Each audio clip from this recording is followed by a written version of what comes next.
మూడు పార్టీలు ముచ్చటగా చేతులు కలిపాయి. వచ్చే ఎన్నికల్లో వైసీపీని అంతం చేయాలని బీజేపీ, జనసేన, టీడీపీలు కంకణం కట్టుకున్నాయి. ఇంతవరకు బాగానే ఉంది. కానీ క్షేత్రస్థాయిలో మాత్రం చేతులు కలవలేదు, మాటలు కలుసుకోవడం లేదు. దీంతో ఇతర పార్టీల కంటే కూడా బీజేపీకి ఎక్కువగా ఇబ్బంది ఎదురవుతోంది. కేవలం 1-2 నియోజకవర్గాలు తప్ప మిగిలిన నియోజకవర్గాల్లో పంతాలు, పట్టింపులు ఎక్కువగా కనిపిస్తున్నాయి. ప్రధానంగా ఆర్ఎస్ఎస్ మూలాలు ఉన్న నాయకులను పార్టీ పక్కన పెట్టడం ఎక్కువగా ప్రభావం చూపిస్తోంది. ఉమ్మడి తూర్పుగోదావరి జిల్లాలో బీజేపీ కీలక నాయకుడు సోము వీర్రాజు ప్రభావం ఎక్కువగా ఉంది.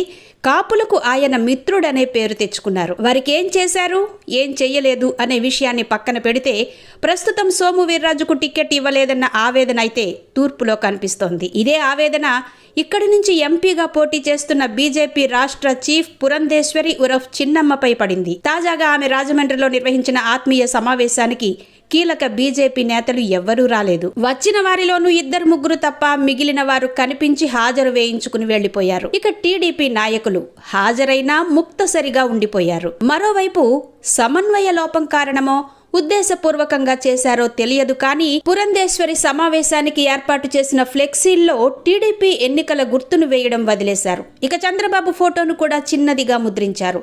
పురంధేశ్వరి, మోడీ సహా కేంద్ర నేతల ఫోటోలను పెద్దవిగా ముద్రించారు. దీంతో టీడీపీ నాయకులు జై చంద్రబాబు నినాదాలతో హోరెత్తించారు. 3 పార్టీలు కలిసి పనిచేయాలని అనుకుంటే చంద్రబాబుకు తగిన గౌరవం ఇవ్వాలని నాయకులు డిమాండ్లు చేశారు. అంతేకాదు పురంధేశ్వరి సమక్షంలో బీజేపీ ఫ్లెక్సీని కూడా చింపేశారు. మొత్తంగా ఆత్మీయ సమావేశం కాస్త రసాభాసగా మారింది.